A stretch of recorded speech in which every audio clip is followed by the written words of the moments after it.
It started on a Tuesday evening, just after the sun dipped below the horizon. Mia was home alone, a quiet evening ahead of her. She had just settled on the couch, a book in hand, when she heard it. At first, it was barely noticeable, a faint clicking noise, like the sound of a pen tapping against the table. She glanced around. The apartment was empty, as it always was when she was home alone. She tried to ignore it, focusing back on her book, but the clicking continued, each time a little louder. It was coming from the kitchen. Mia set her book down and walked into the darkened kitchen. The lights flickered overhead, casting an eerie glow on the empty room. The refrigerator hummed, the stove sat cold and unused, and the sink was empty. But still, the sound echoed through the silence, the unmistakable clicking. Her heart began to race. She checked the stove knobs, the faucet, the drawers, nothing out of the ordinary. She turned to leave, but the clicking stopped.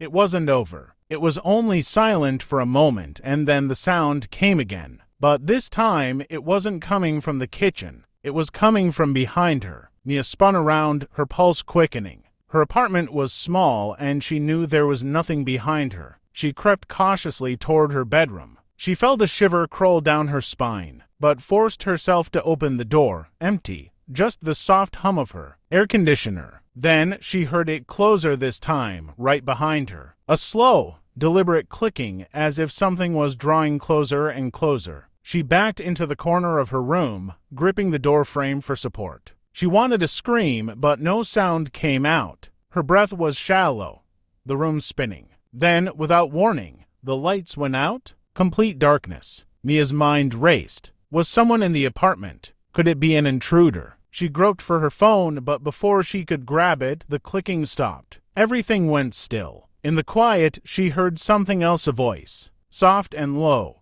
almost a whisper. You should have never stayed. A chill gripped her chest. She bolted from her bedroom, but the apartment seemed endless, the walls pressing in around her. Each step she took felt heavier, as if something was pulling her back. The voice came again, now right next to her ear.